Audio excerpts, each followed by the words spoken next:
Nagesh Karajge orchid अभियांत्रिकी महाविद्यालय सोलापूर, ग्रामपंचायत उळे व जलसमृद्धी ॲग्रो एजन्सी उळे यांच्या संयुक्त विद्यमाने गांडूळ खत निर्मिती कार्यशाळा याचे आयोजन केले होते।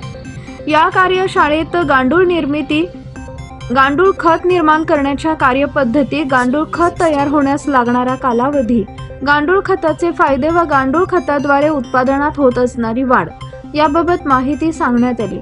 शेतजमिनीची भौतिक, रासायनिक, जैविक दृष्ट्या होत असलेली हानी याबद्दल मार्गदर्शन करण्यात आले।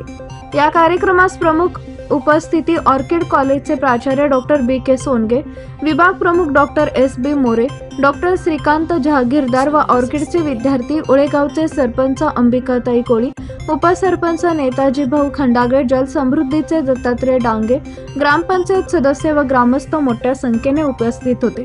या कार्यशाळेत डॉक्टर श्रीकांत जहागीरदार व दत्तात्रय डांगे सरांचे मोलाचे मार्गदर्शन लाभले। गांडूळ खताचा प्रकल्प ऑर्किड कॉलेजच्या विद्यार्थिनी श्रद्धा मोरे, स्वराली पवार, प्रियंका शिंदे, निकिता राठोड व वृषाली तोडकरी या विद्यार्थिनी करत आहेत। त्यांनी तो प्रोजेक्ट यशस्वीरित्या पूर्ण केलाय। गांडूळ खत आज उपलब्ध असलेल्या सेंद्रिय खतांपैकी एक उत्कृष्ट खत आहे, त्यावर पुढील काळात भर देण्याची नितांत गरज आहे। हे वृत्तसंकलन महाराष्ट्र लोकराज्य न्यूज चॅनलचे महाराष्ट्र राज्य कार्यकारी संपादक संदीप क्षीरसागर यांनी केले आहे।